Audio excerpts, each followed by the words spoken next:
Hello students, welcome back to Vandana's tutorial. आज हम करेंगे स्पीच राइटिंग, जो कि राइटिंग स्किल्स का पार्ट है और टॉपिक होगा harmful effects of plastic on the environment. यानी जो प्लास्टिक है उसको हमारे एनवायरनमेंट को कैसे नुकसान करता है। सो फर्स्ट हम किसको एड्रेस करेंगे? ऑडियंस को, और जो गेस्ट्स हैं उनको। Respected principal, teachers and my dear friends. Good morning.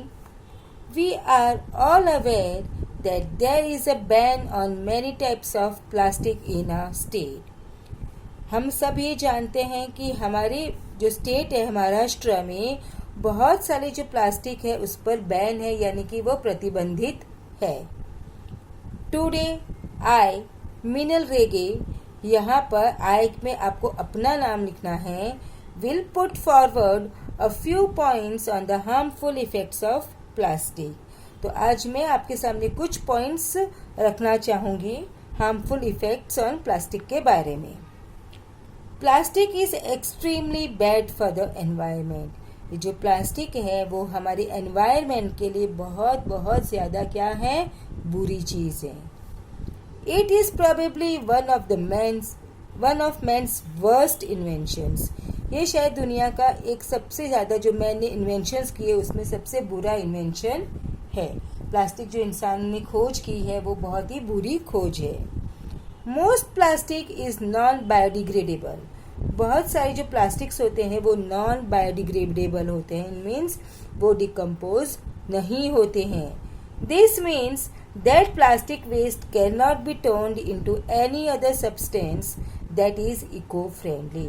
इसका मतलब होता है ये जो प्लास्टिक का जो वेस्ट है, जो कचरा है, वो किसी और सब्सटेंस में टर्न नहीं होता है जो कि इको फ्रेंडली हो, जो कि एनवायरनमेंट को नुकसान ना करे। It remains in the environment for years and years. ये जो प्लास्टिक है वो एनवायरनमेंट में हमारी अराउंड कितने साल तक रहता है? ईयर्स एंड ईयर्स, मतलब सालों सालों वो वहीं पर प्लास्टिक रहता है, वो डिकम्पोज तो होता ही नहीं है। Plastic carry bags reach the drainage system and this causes choking of the drains and gutters. जो प्लास्टिक की जो थैलियाँ होती है, कैरी बैग्स होते हैं, वो जो ड्रेनेज सिस्टम है जहाँ से हमारा वेस्ट वाटर है वो जाता है, वो क्या हो जाता है? चौक हो जाता है, जाम हो जाता है, किसके? ड्रेन्स के और गटर्स के। If too much plastic ends up in a lake or pond, it creates a layer that prevents oxygen from reaching the layers below. अगर बहुत सारे जो प्लास्टिक से कोई वाटर का जो सोर्स है, जो जैसे कि लेक्स हो, पॉन्ड्स हो, तो वो क्या होगा?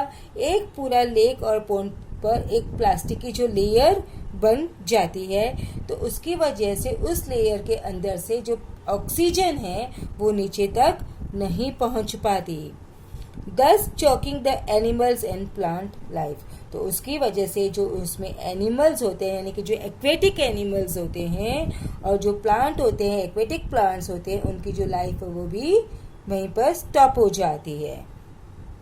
If animals eat plastic bags thrown in garbage heaps, it knots up their intestines and they die painful deaths.